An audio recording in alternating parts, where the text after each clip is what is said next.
We are going to look at the Sandbox tool from Contours.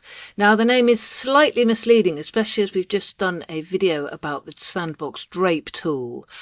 The way to think of the From Contours tool is as if there was fabric draped over a wireframe. So if you're wondering why I am showing you this and this, which has a similar concept, it's because it's a real faff to set up face to camera videos with a nice background. I was going to do a demonstration with a little wireframe and a piece of fabric draping something over something, but you know, I'm in my recording booth now and frankly I just didn't have time to do that. So I've just got a couple of examples. So this is the way to think about how this tool works. You're creating a wireframe. You can draw the wireframe from scratch. You can use contours in a site survey. You can create contours by using the intersect faces with model tools or kind of other ways of drawing. It doesn't really matter how you draw those edges or your wireframe. These edges though are used to construct the faces that will form when you run the command. So as an example, this marquee, if we were to remove this piece here, it would change the shape of this whole face completely. So yeah, just bear in mind that when you're creating your edges to kind of create a new 3D structure, it will change depending on how you create your wireframe. So back into SketchUp. In the simplest form, this is a kind of a site survey. It's one that you could buy online if you don't have access to a site survey. It comes with some contours. When you bring it into SketchUp, and you may not notice this if you take it into Vectorworks unless you view it in 3D, it has these 3D contours here.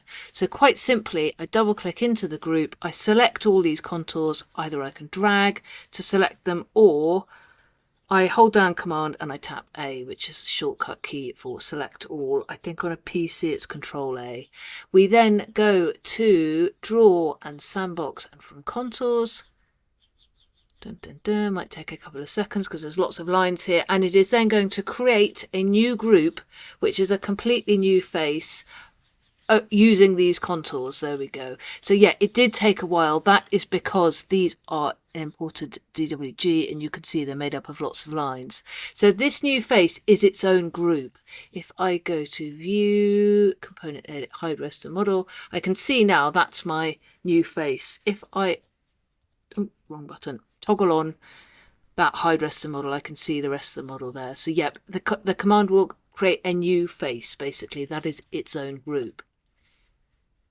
Another site survey example is this one. So this is what this survey looks like on plan. It's one of the sample surveys that you will see if you do any of our Vectorworks courses.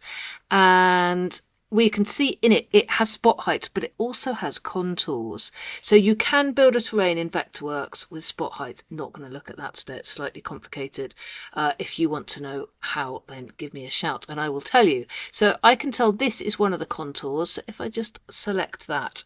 Now I'm looking in entity info and it says here contours ½ meter intervals. Great. So I know that those are there, and then yeah, there we go, there's another one here and it's contours in 1 meter intervals. So I know that there are 2 tags with the contours on. If I just expand my tags, yeah, I can verify that there. If I toggle them on and off, they will hide and reappear. Ooh.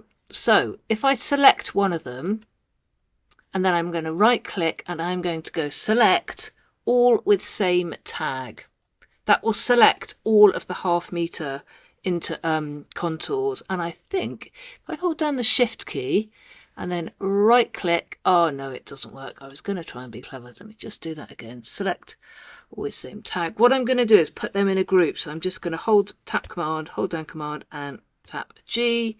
And I'm going to do the same thing here. Right click, select, always same tag. That is going to select the 1 meter intervals. Now I'm going to cut these. So Command X or Edit Cut. And I'm going to go into this group. And if I just hide the rest of the model, I can go Edit, Paste in Place. So I've now got all of these contours are in one group. If you are wondering about this Hide Raster Model, it is on SketchUp and Settings and Shortcuts. If I just put rest of model, there we go. So you can just filter the commands here and add your own shortcut. So I've got all of them here, and now if I select them all, again, Command A and draw Sandbox from contours, it's now drawn those contours. If I just get out of that group, yep, you can see it's also, this is the roof ridge line there. So yeah, perfect. That's how you will use it in the context of a site survey. There are other useful ways to use it. One of them is landforms.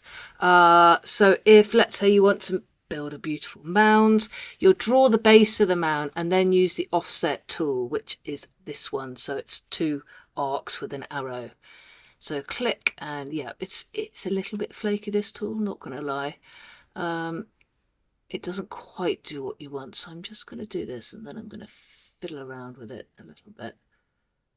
Let's do that. Right, so I'm just going to delete these extra bits that are looking kind of weird, that we don't need. And then I'm just going to use the arc tool, and I'm just going to round these off. So I'm not going to do a very thorough job because I don't want to make you all spend hours and hours watching me draw an arc. That will do it.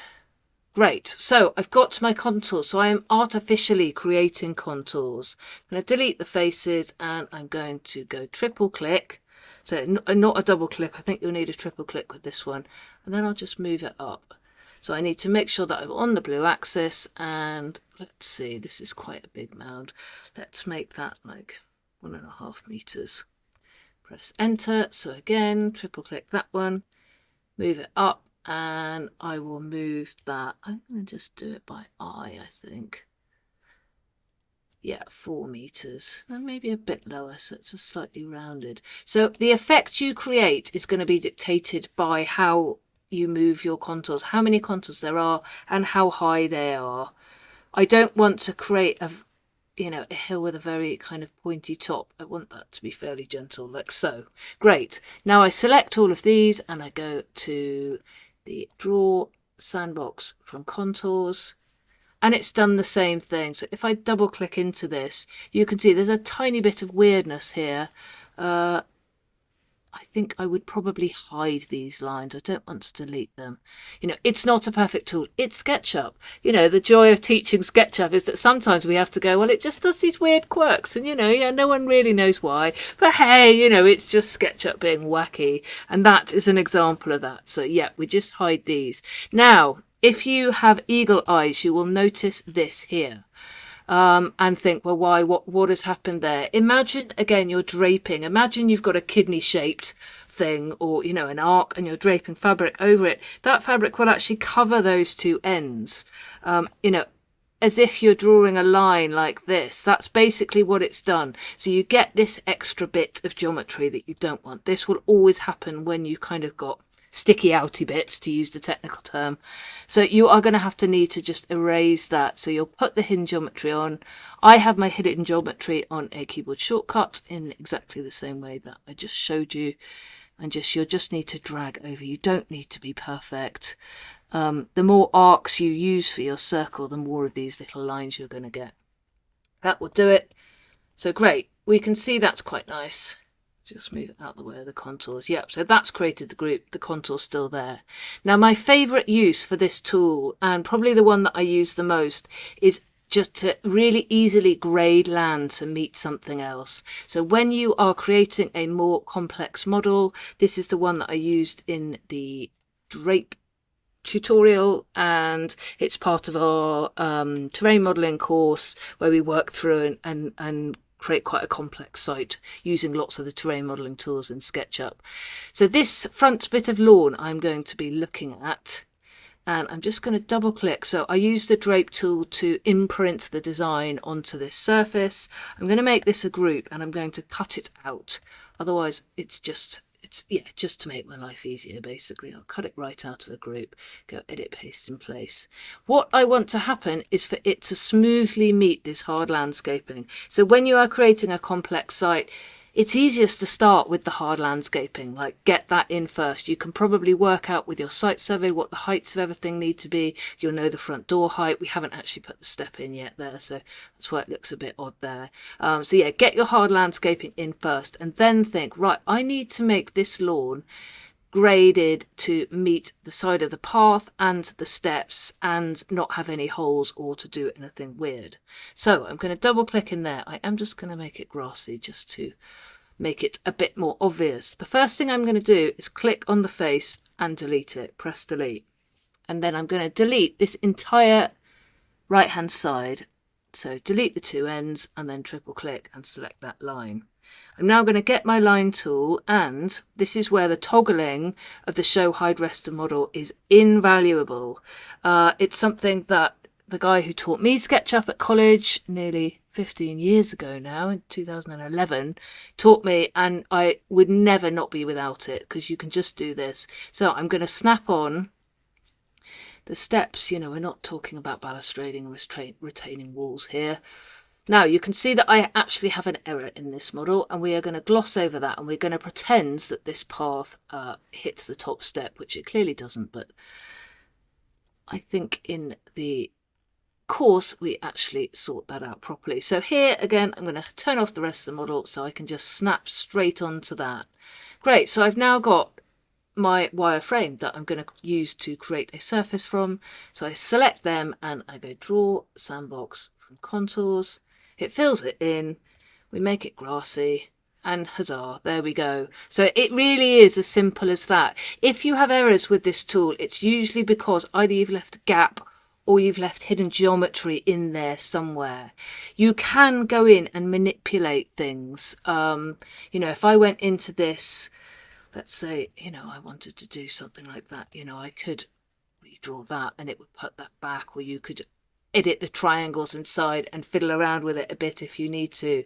But honestly, the easiest thing to do is just to neatly draw where you need to create your face, and yeah, just run that command. It's super simple. You can always copy and paste in place as well. So if you have any doubt, or you just want to reuse some existing geometry from one side of something else, if I had something over here and I wanted to create this face and this was a separate group or a separate model, I could just cut it out and paste it in place and use that and then manually draw in the rest of it. So hopefully that helps. It's an incredibly powerful tool, and once you can see the value of it, it's really going to dramatically increase your competence in kind of drawing more complex shapes in SketchUp. So if you've got any questions, then leave us a comment and let us know, and thank you for watching.